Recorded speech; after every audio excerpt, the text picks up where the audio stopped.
Narameter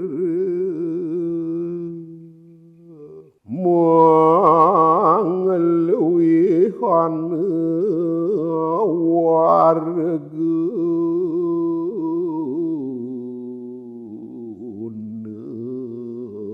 itualen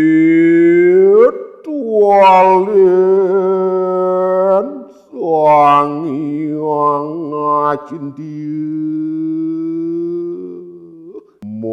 magenah selam in geni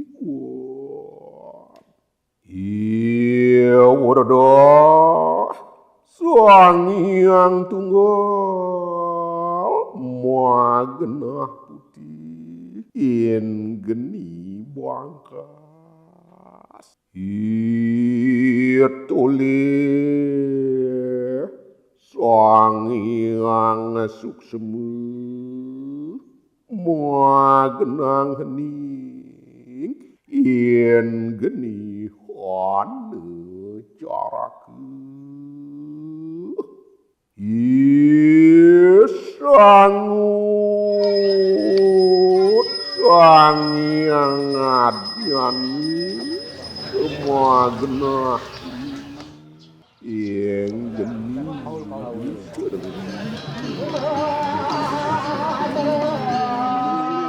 Bali dipengaruhi oleh dua kebudayaan kuat, India dan Tionghoa.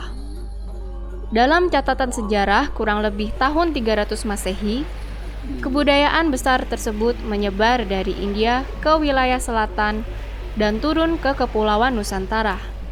Begitu juga kebudayaan Tionghoa. Jalur penyebarannya sepanjang garis pantai utara Pulau Sumatera, Jawa, Bali, Nusa Tenggara, ada juga yang mencapai Kalimantan. Bukti yang dapat ditemukan melalui penggunaan Brahmi yang fragmennya ditemukan di Desa Sembiran, Pacung, Pangkung Paruk, di Buleleng, Bali Utara. Dahulu, tekstil-tekstil menjadi alat tukar, hingga para pedagang menjadi ekspatriat yang tentu sebagai kepingan penting asimilasi kebudayaan.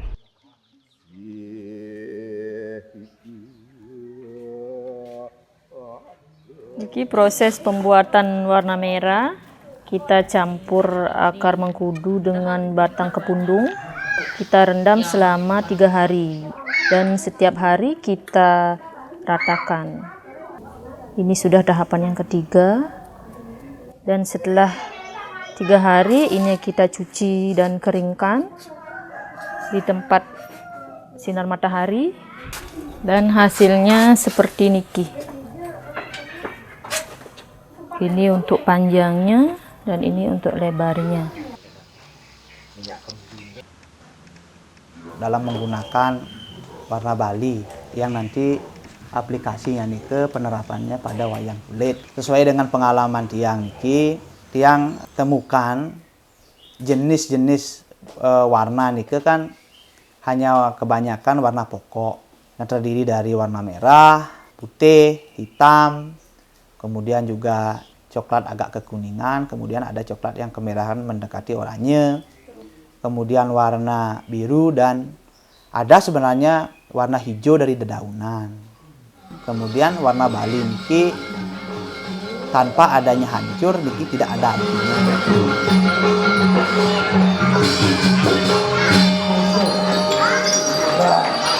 Warna Bali yang digunakan di pelawat susunan niki, tapel-tapelnya itu sama dengan warna lukisan wayang kamasan yang dulu digunakan. Putihnya dari tulang, kuning dari pere, batu pere, merahnya dari kincu, lemnya hancur, warna hitam dari asap lampu.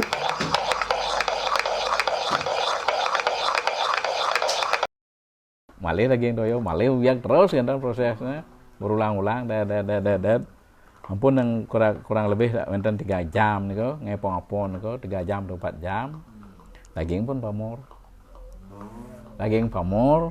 langsung pun uling ajak nyangkat cara lem terus lagi ya pangadi memusa uling niko kan udah di mereren uling ya cak terus kan niki piring ki bak pun niki membusa ya bak kan Sehingga ya nyanan warna sih mebuih. Tipis ya transparan, cuma kan bisa tumpuk sampai 15 atau 25 kali marahnya putih ya kan. Tapi ane ancur ane bakat yang di kamasan, kengken ciri pasta hasilnya. Nika cuma tumpuk yang sekitar 7 kali 8 kali untuk mencapai warna putih. Sampai bagian 10 tumpuk kali kan. 10 tumpuk entar uap niko putih. Ampun ya tuh muncul. Ampun dia nggak gaya nang kelung uleng warna doang takar meniki bau ngenah ya kan menyerap itu kopori-pori kene taruh.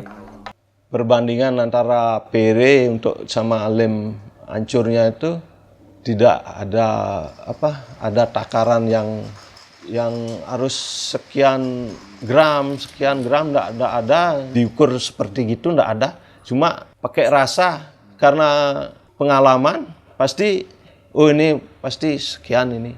Yang putih tetap putih. Yang hitam, merah daging dasar glugon niki. Tujuan glugon itu angge mutuk pori-pori ke kayu. Itu sebenarnya lagi warna Bali kan kendala di warna putih sebenarnya. Rike paling banyak menghabiskan warna serbuk tulang itu kan. Karena warna putih nike tiang tanya-tanya masih lebih ke berasal dari 2 jenis tulang. Yang pertama tulang babi dan tanduk menjangan. Niki ada tiang angin tiang anjur niki tahun 2005 pun di Banjar Tegal pun ya niki. Mungkin kan kamu pun 22 kan pun 15 tahun asan tiang durung modak nika. Niki proses pembuatan air abu yang kita perlukan untuk bikin warna kuning dalam kain geringsing. Ini kita taruh air di atas ember. Untuk bahan warna kain geringsing dari warna kuning yang pertama dari minyak kemiri yang direndam selama 1 bulan 7 hari. Dan untuk warna biru tahap yang kedua dari daun indigo.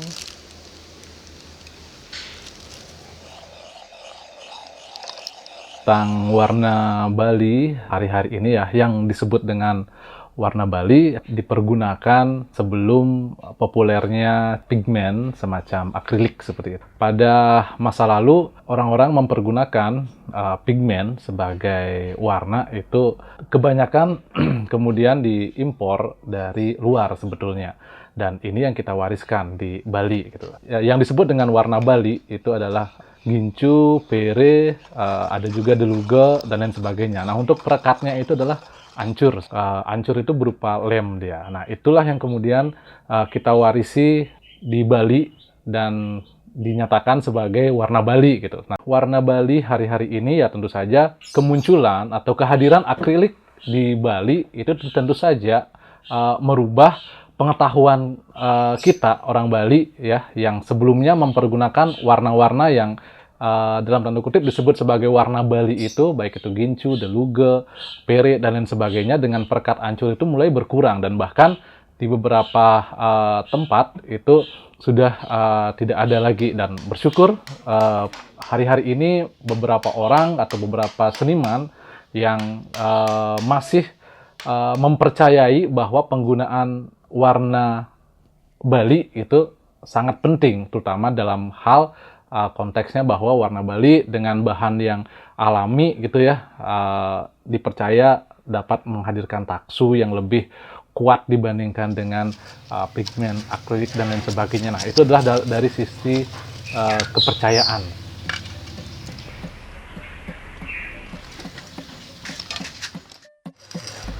Mangsi, bubuk tulang, gincu, pere, deluge, perekat ancur, atau tarum, mangsi untuk warna hitam, bubuk tulang untuk warna putih, tarum untuk indigo atau biru sekiranya didapatkan di Bali melalui ketersediaan bahan yang ada.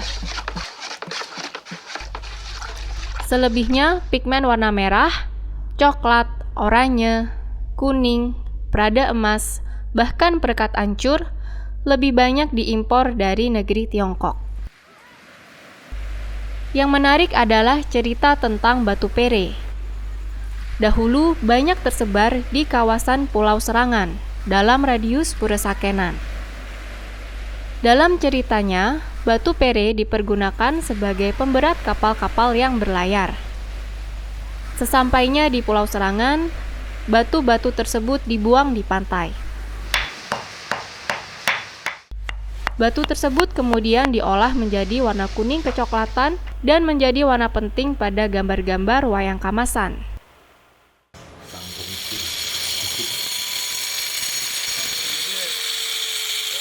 Sedangkan di Pulau Serangan dipergunakan untuk bahan tembok pekarangan.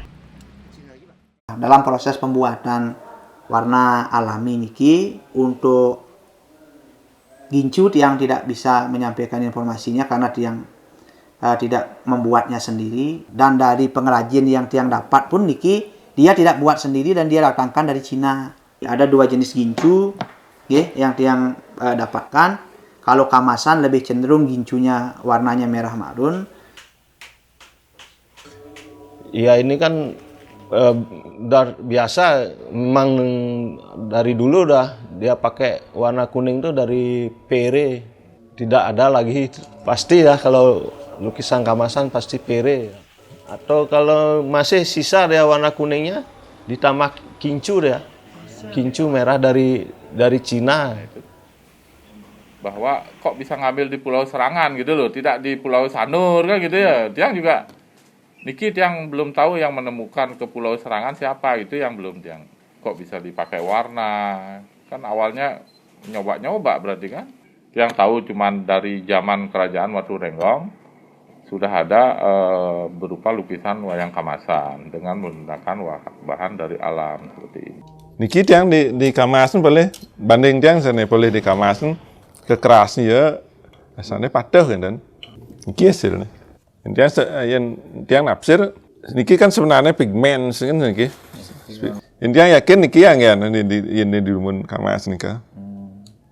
Nah nikah saking orang Bugis nih makta, dan otomatis Sulawesi nih. Tamu orang ki Prancis, Jack ada nih kan sering ke jero dulu. Tapi ya lakare yo kene mempelajari nenek niki. Dari apa ngapun dari serbuk pengaluh untuk kamu kayak ini. Yang bahan sami kencu asal Cino pun. Dumun kotak kene anu nih kan. Mau petinya sih, makin kertasnya nih kan. Ini mengurangi biaya di kapal penuning nih kan. Tamu ya nih kan selalu di satu tempat, cuma anjur nenek di tempat yang lain kena cuma bidan.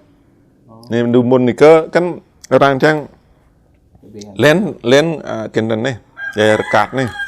Nenek len kena ya tamu ya nih beli di tu ben gitu. Len tempat nih. Jadi dia berpikir berarti di Prancis nih kan satu tempat nggak menjual niki. Jadi banyak tempat gitu. Ya, perdagangan masa lalu itu sangat berperan penting di dalam menghadirkan pigmen itu ya sebagai sumber dari warna Bali itu sendiri. Nah, salah satunya itu adalah pedagang-pedagang Tionghoa yang banyak sekali sebenarnya membawa pengaruh besar di dalam kehadiran pigmen warna Bali atau warna alam yang dibawa kemudian ke Bali. Yang terpenting di dalam pigmen warna Bali itu adalah keberadaan ancur atau lem perekatnya. Dari beberapa sumber yang saya dapatkan bahwa pada masa-masa tahun-tahun bisa dikatakan 40 sampai 80 itu masih dipergunakan ancur sebagai lem perekat warna Bali itu sendiri didapatkan dari Surabaya yang diekspor kemudian ke Bali seperti itu. Jadi Bali itu banyak mengambil pigmen-pigmen warna itu dari luar.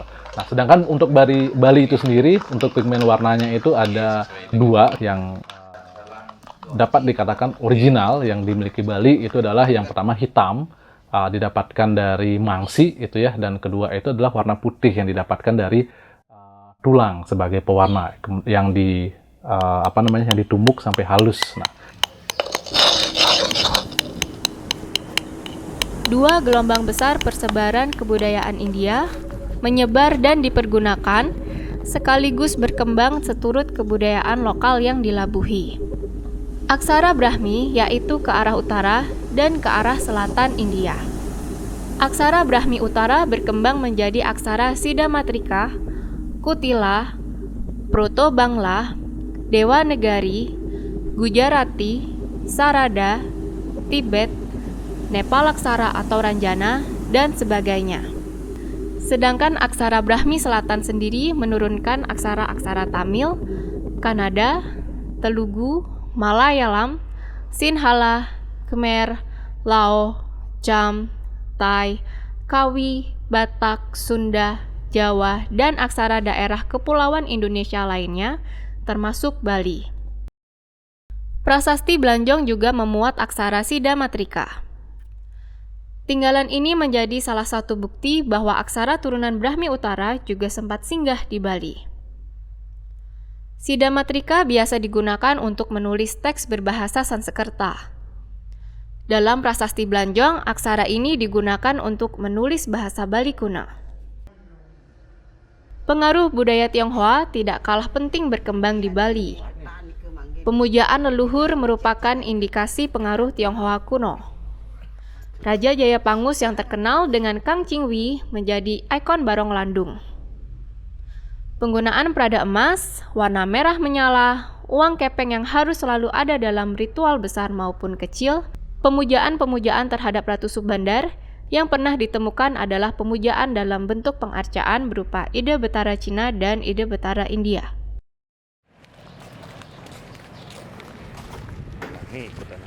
Jadi perkembangan seni lukis wayang kemasan itu kan sudah mulai berkembang zaman kemasan dalam Watu Renggong abad ke-15, di mana orang tua Tiang sebenarnya namanya Gede Mersadi, sebenarnya nama aslinya. Namanya Modari itu kan sebenarnya nama anugerah dari Raja Klungkung waktu itu gitu. Jadi Gede Mersadi itu sebelum namanya Modare, memang ayahnya itu beliau seorang dalang kulit. Beliau menciptakanlah wayang kamasan seperti yang sekarang ini.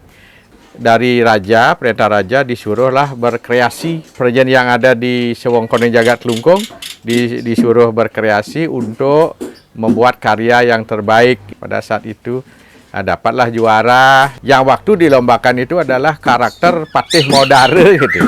Makanya ada namanya Modare karena membuat salah satu wayang tokoh di Mahabharata kan Modare.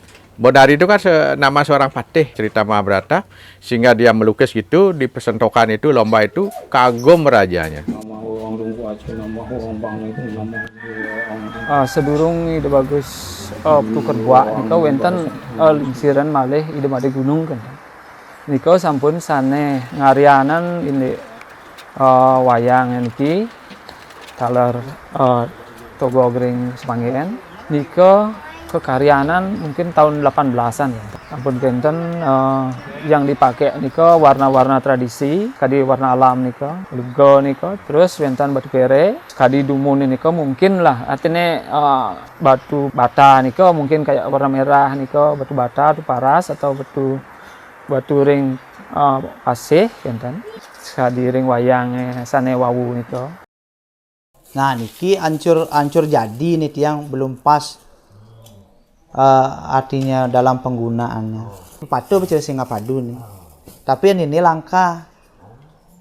Ini ancur bicara gula, butiran gula. Kamasan tiang man dan terbatas. Niki lebih lembut hasilnya. Di pede coklat belum tiang gunakan karena terbatas. Pedalam tiang lain. Ancur lempeng tiang belum punya koleksinya. Mudah-mudahan lah rezeki bisa kengalih. 1,5 juta satu. Sinadi beli eceran soal. Niki tiang paling bagus cuma niki jarang ancur nih. Ancur serbuk cera gula niki. ngalih hancur kan tiang anu terbatas gitu. Untuk pastinya tiang belum ketemu napi bahan hancur nih ke gitu. Nike pun tukang di kamasan nike takon tiang api bahan hancur Pak.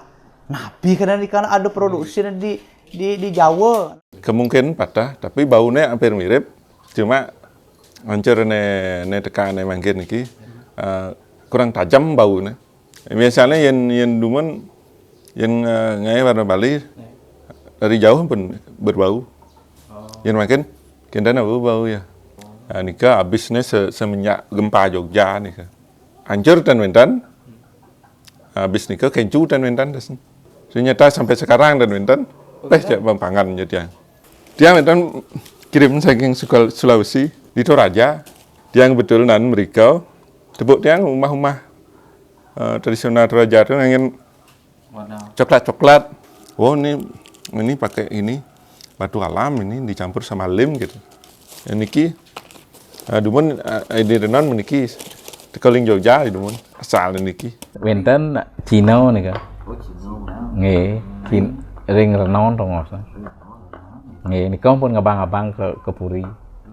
Ke si Cina di renon niku nak ini dagang prado kan ning prado gede. Hari ini prado gede niko yo khusus ngadap prado gede macan. Di rumah gitu. Niko cap macan nomor 1 nih niko. Nih yo ga khusus ngadap nak lenda ada. Kendala di kita dari warna biru. Karena untuk kita menaruh warna yang lain, birunya harus kuat. Masalahnya kita bikin warna biru tidak di sini. Jadi kita harus terima apa adanya. Komplainan warga yang bikin warna biru hanya ditampung saja. Karena dia yang proses kita nggak tahu. Kita terima apa adanya seperti Niki udah nyampe. Seperti Niki kita celup. Alasan yang ke warna alami, karya dari warna alami mungkin tidak 100% warna alami karena peradanya juga menggunakan perada oles. Zaman itu tiang kari belum punya dana untuk perada emas, oles biasa. Cuma niki ya bisa dikatakan ya 80% lah warna Bali karena peradanya bukan perada warna alami, tapi ini warna-warnanya warna alami. Kayaknya tiang pakai warna perada seperti sekarang gitu. Tapi yang bagi tiang sendiri perbedaan itu yang tiang melihat warna alami itu ya kalem tapi unik antik lah nih gitu. Yang warna cerejani kan yang ngebiak kan ya. Mungkin ya para pengrajin sekarang ini kan kebanyakan mengacu kepada money oriented ya, keuangan, pang cepat, makang tipis kan gitu ya. Akhirnya dia malas ngurusang batu peri ini kan proses dengan jam-jaman gitu loh. Kalau sekarang kita pakai akrilik, ambil, tinggal kasih air dikit, proses campur-campur, udah jadi. Perbedaan dari warna alam, warna Bali, warna kamasan, dengan media warna sintetis seperti akrilik dan sebagainya itu, dia kelihatan dari lebih apa namanya, lebih cerah dia, lebih cerah. Ini unik. Warna itu kalau alam dia lebih redup. Tapi sekilas sama, lembut ya. Mungkin nih tergantung keinginan masyarakat.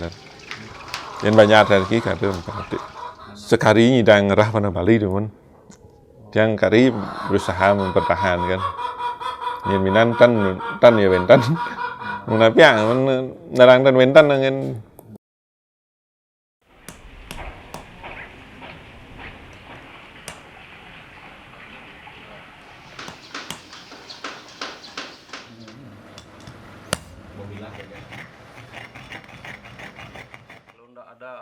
gini apa, pere merah. Ini. Biasanya kan mulai dengan proses pewarnaan sekarang dengan warna kuning pere ya. Digunakan pada bebatuan. Kalau warna hijau, ya mudanya dia pakai kuning. 3 warna ya, kuning, hijau muda, terus hijau tua, terus mas-masan ya warna kuning. Tapi di lukisan Kamasan dia dominan warna kuning sama merah. Ya. Kalau bikin coklat kan udah jadi warna merah muda ya. Nampak tuh wayangnya, mata, hidung, mulut, sama gininya juga apa? Pohon, batang pohonnya. Cuma pinggir-pinggir figur wayang aja nampak tuh ya. Mata, titik mata pun diisi dia nampak. Nanti setelah dicawi di atasnya hitam. Ya kalau besar dia medianya besar, kuning, coklat, tambah ampat ya, tambah ampadan ya. Kalau detailnya besar, kalau kecil enggak.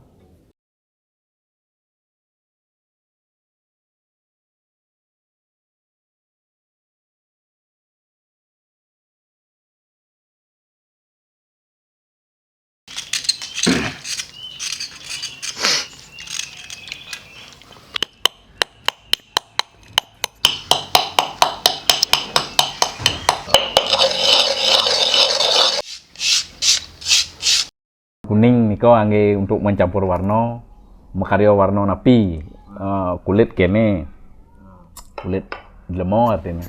Angge kan masak sabo umumnya itu, angge sak sabo kan kendan warna-warna masak sak mangis kan kendan, sak gedang kan itu.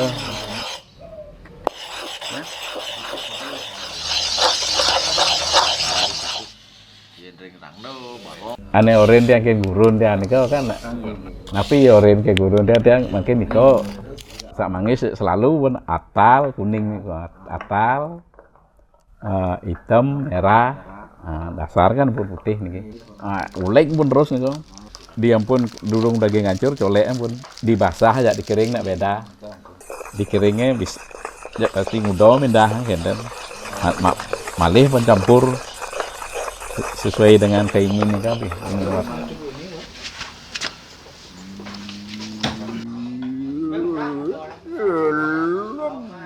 Sang yang berahmu semua genah bak in geni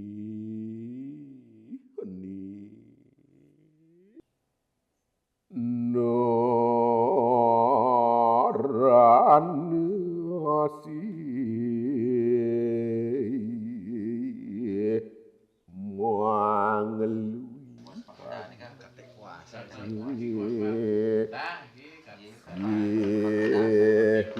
mengeluh.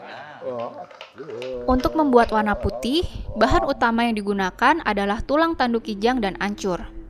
Selain itu, alat yang digunakan adalah piring sutra dan batu penguyegan. Proses yang pertama yaitu tanduk kijang dibakar selama kurang lebih seminggu. Lamanya pembakaran ini disebabkan karena karakter tanduk yang keras. Berbeda misalnya jika bahan dasar yang dipilih adalah tulang tengkorak kijang atau babi yang hanya membutuhkan waktu pembakaran selama 2-4 jam. Setelah bahan tanduk kijang selesai dibakar, maka bagian dalam tanduk akan berwarna sangat putih dan cenderung rapuh. Untuk menghasilkan warna putih terbaik, maka bagian dalam tanduklah yang dipakai. Sebab bagian luar tanduk cenderung berwarna coklat kemerahan.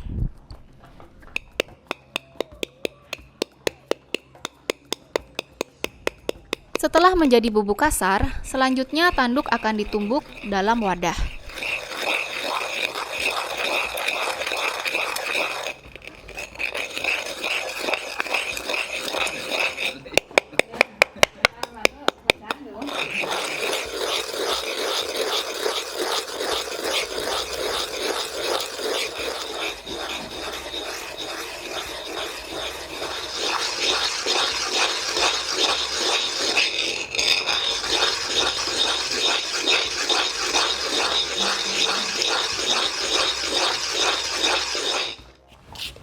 Niki takar ya. Yang rumun satu meniki niki medaging buancur kudo dah nanam nih kalau anu kan tanya nyidang pas kau perkiraan kan ya warna kenen akeh kenen warna Bali warna tulang gini so main nih kan tanya nyidang melajin tahun-tahunan tanya nyidang nak terus continue ini kan tan saking lumut tan ya tan nak ngerumus nggih cuman tan kan nggih perasaan kan di daging toyo niku perasaan mesti ini kan nggih asane muni tapi nek sane ngangen takar niki memang umum tapi umum nek ya? nggih uli tiang pun melajah kali niki menekan. Untuk satu takaran warna putih dibutuhkan 3 kali ukuran tutup botol.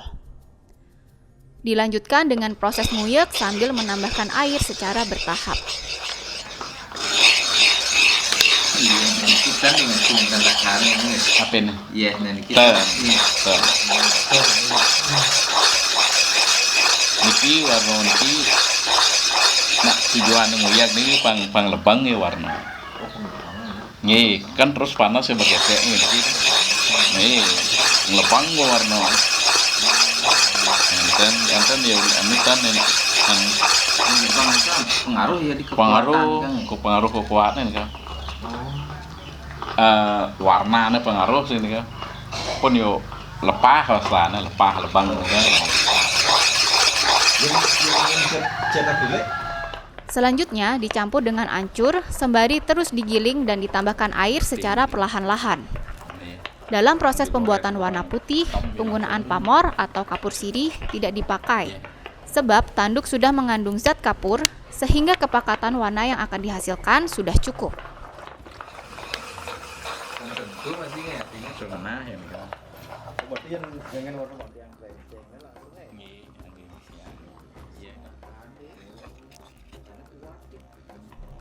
Sama seperti pembuatan warna hitam, proses penggilingan dan pengadukan bahan hingga menjadi warna siap pakai membutuhkan rata-rata waktu sampai 3 jam.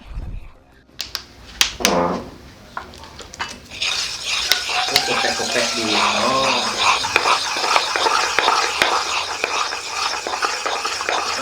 Tentunya ngedop ya. Blinkan ke sana.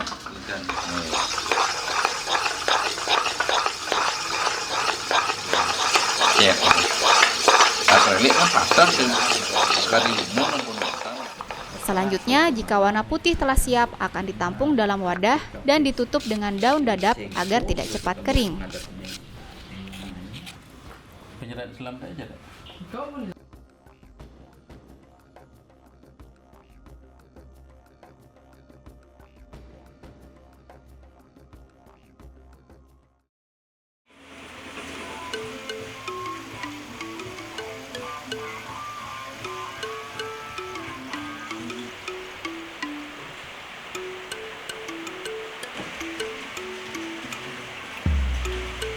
Untuk warna biru dalam lukisan kamasan dibuat dari daun taum atau indigo.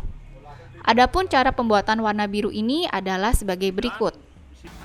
Pertama-tama, potong bagian daun dan batang pohon taum, rendam dalam air selama beberapa hari hingga air berubah menjadi biru.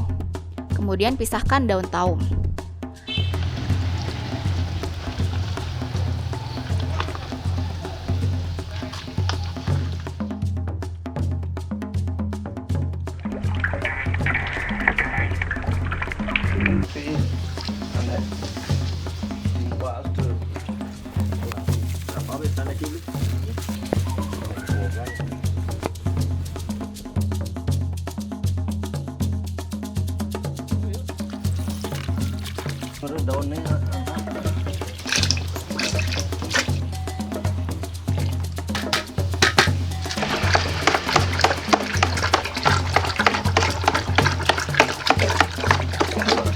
Air rendaman taum yang telah membiru, kemudian dicampur dengan pamor dan diaduk terus hingga keluar busa.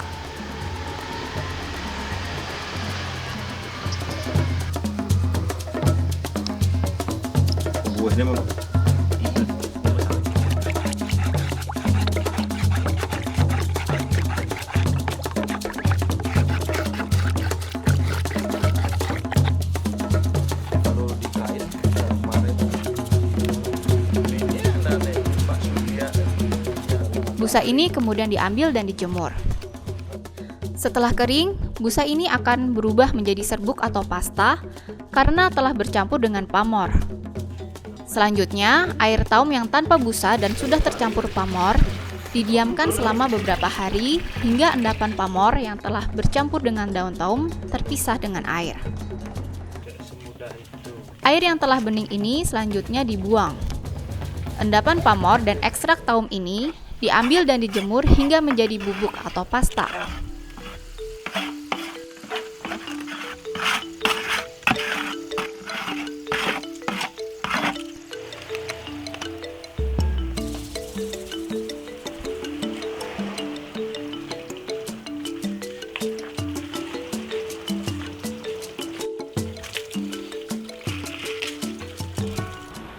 Terdapat perbedaan warna antara pasta yang dihasilkan dari buih dan endapan ini. Warna biru yang berasal dari buih akan lebih pekat atau lebih tua. Sedangkan biru yang dihasilkan dari endapan akan menghasilkan biru yang lebih muda. Proses pembuatan warna biru agar siap dipakai menjadi pewarna lukisan, caranya adalah sebagai berikut.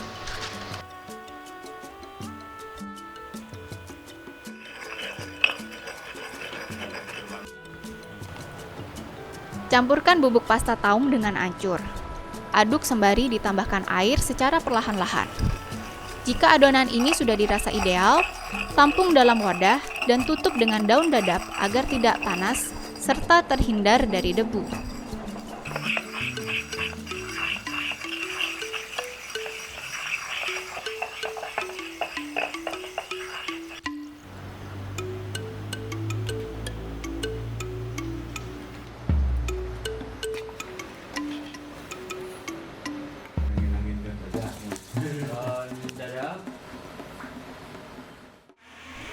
Selain warna, bahan untuk finishing atau pernis juga dikenal dan diterapkan dalam warna Bali. Bahan utamanya adalah ancur dan pamor, serta alat yang dibutuhkan adalah piring sutra dan kapas. Di Bali, pernis ini dikenal dengan pengaponan. Pengaponan ini terutama dipakai dalam pewarnaan topeng seperti barong, rangde, dan jenis topeng lainnya.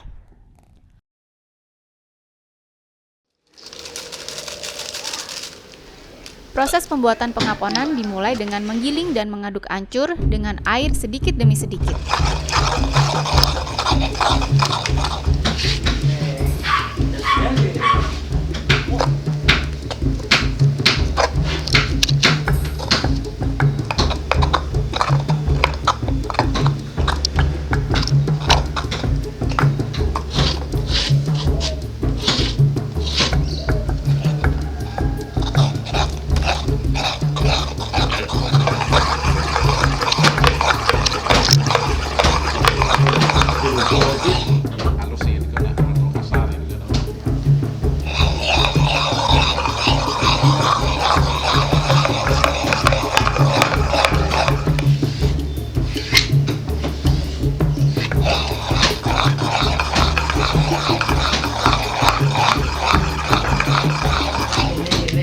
Setelah agak pekat dan berbentuk endapan, adonan ancur dan air ini dicampur dengan pamor dengan takaran naluh cek-cek atau takaran sebesar 1 telur cicak.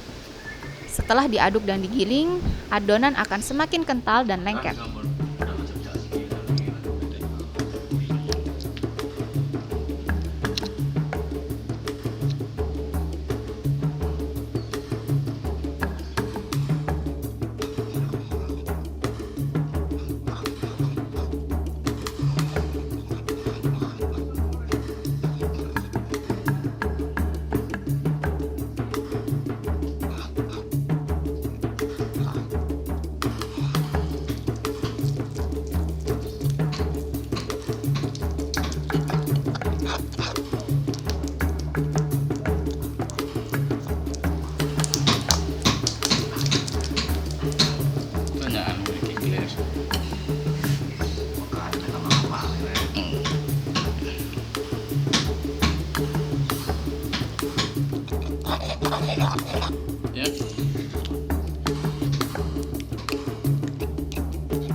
Selanjutnya akan terus ditambahkan air hingga muncul busa dan mencapai setengah gelas.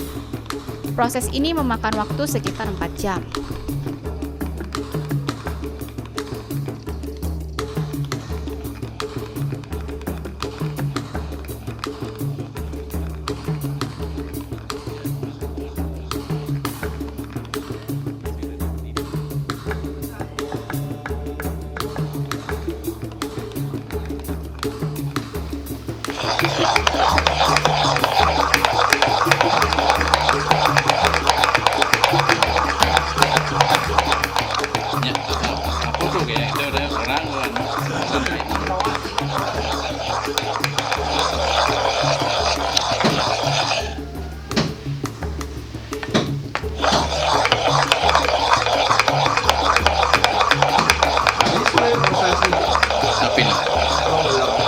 Iya kan?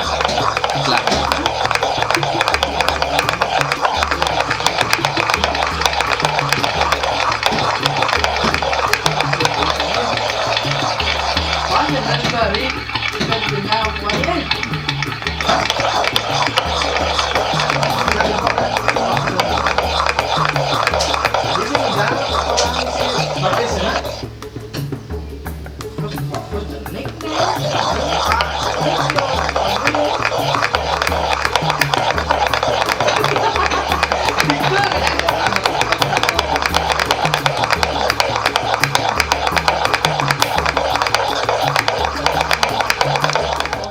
Cairan yang telah selesai diaduk tersebut akan ditampung dalam gelas, ditutup dan didiamkan selama 1 malam agar terpisah antara ampas dan saripatinya yang bening.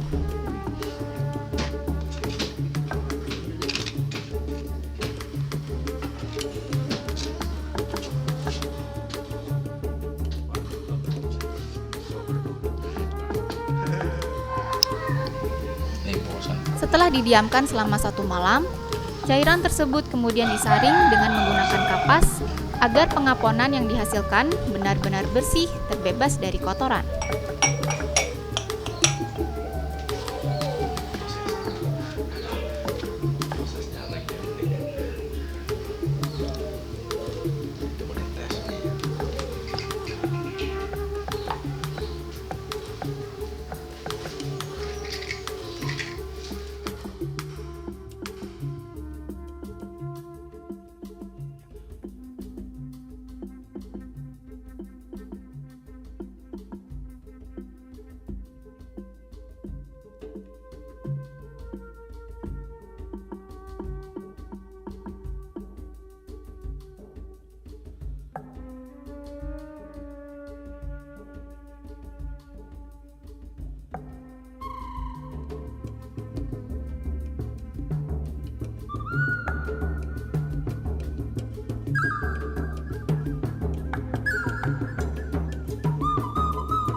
Lampah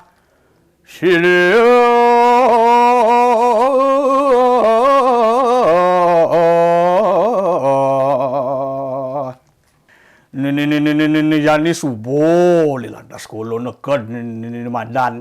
Oh di neraka cuto apa ada ini. Dari segi spiritual yang bahas putih demun nih. Niki dari bincang-bincang dengan beberapa dalang juga. Warna putih ini kan dari serbuk babi. Ini salah satu bagian dari penangkal bala, penangkal suatu ya magic lah. Sakit ada nak ngangkon pekakas Lombok. Jadi celeng ngangkon anu gitu. Pekakas Jawa jadi celeng ngangkon Munang gitu. Nah, itu dari segi spiritual, kemudian juga dari spiritual dia kan memang dari hidup dia kan. Pasti ada kan nuansa rohnya dini gitu loh. Padahal cara mangsi ini kan dari api kan. Kan langsung oleh penugaran Sang Yang Brahma lah. Dari spiritualnya. Gitu. Makanya tiang tuale niki karena kulitnya khusus, tiang dapatkan, makanya tiang pakai mangsi untuk hitamnya. Kalau dibilang kain geringsing niki dari namanya kain gering dua kata dari kain gering dan sing. Gering artinya sakit dan sing artinya tidak. Jadi dalam bahasa geringsing digabungkan menjadi tidak sakit. Jadi elemen yang terkandung di dalamnya kain geringsing terdiri dari 3 warna, kuning, hitam dan merah. Unsur elemen 3 elemen yang terkandung di dalamnya, air, api dan angin.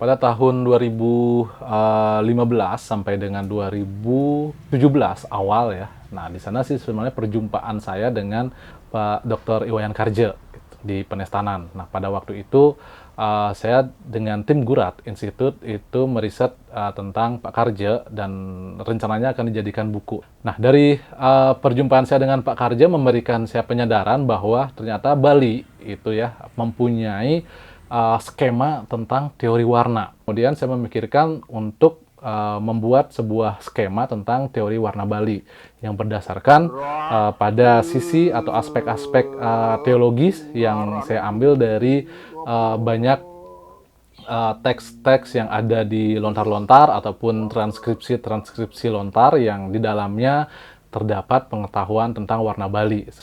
Salah satunya itulah Dharma Caruban, kemudian ada Sri Tanjung, ada juga Purwakebumi dan juga Purwakebumi Kemulan, ada juga Dharma Pewayangan. Nah, dari hal itu kemudian saya mencoba mentrace atau membedah teori dari warna Bali itu sendiri yang tidak terlepas dari filosofi warna menurut teks-teks yang ditemukan di Bali. Secara sederhananya, pada bagian yang paling terkecil, kombinasi warna itu yang kita kenal dengan tridhatu. Ada hitam, merah, dan putih. Nah, tridhatu ini kemudian dihasilkan dari percampuran antara 5 warna yang ada di masing-masing penjuru arah mata angin. Dimulainya itu dari tengah yang berwarna mancawarna, beraneka warna. Kemudian arahnya itu adalah ke timur, ada warna putih, kemudian di selatan warna merah, di barat warna kuning, dan di utara itu warna hitam. Nah, di sini kenapa timur menjadi orientasi pertama? Ya, karena ini merujuk kepada filosofi dari terbitnya arah mata angin. Dan hal ini juga secara spesifik saya temukan di dalam teks Buddha, berkenaan juga dengan bagaimana konsepsi buta kala. Jadi di Bali itu dikenal dengan konsepsi ruang dan waktu, ada buta dan ada kala. Jadi garis edar dari timur ke barat itu disebut dengan kala atau waktu, kemudian garis edar dari utara ke selatan itu disebut dengan garis buta atau garis ruang. Jadi pertemuan ini yang menjadikannya di tengah-tengah itu sebagai sebuah poros seperti itu, yang melahirkan kemudian beragam warna di seluruh penjuru mata angin. Nariti pangastanani yana muapitu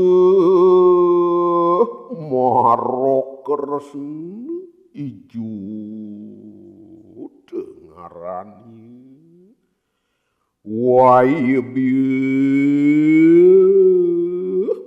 pangastanani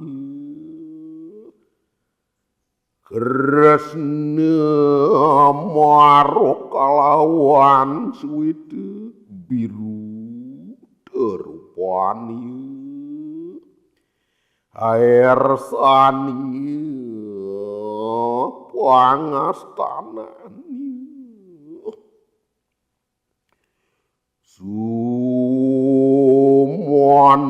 sumanding puakang sarwarna sakeruru sapa dulu iyo sinangguh siwa Madieu tepangastanani